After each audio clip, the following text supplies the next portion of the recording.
Branching in Python is a crucial concept that allows the execution of different blocks of code based on certain conditions.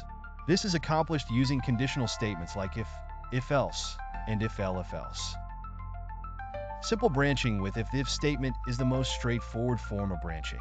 It allows you to execute a block of code only if a specified condition is true. This form of branching is useful when you need to take action based on a single condition. For example, x equals 10 if x greater than 5. Print x is greater than 5.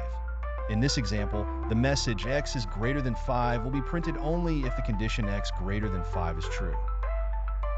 Dual branching with if-else. The if-else branching combines an if statement with an else clause, allowing you to execute one block of code if the condition is true, and a different block if it's false. This provides a clear path for both conditions. Example, y equals 3 if y greater than 5. Print y is greater than 5. Else, print y is not greater than 5. Here, because y greater than 5 is false, the code under else will execute, printing y is not greater than 5. Multiple branching with if-elif-else. When you have multiple conditions to evaluate, you can extend the if-else structure using elif, short for else if.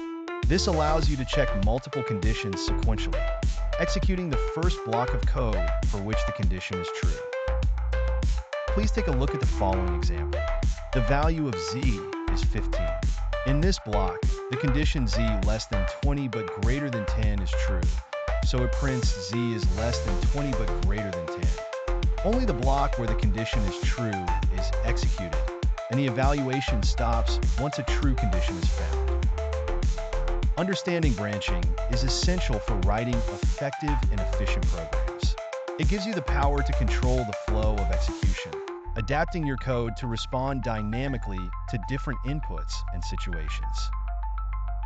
By mastering if-else, and if-elif-else, you can create complex logical decision structures in your programs.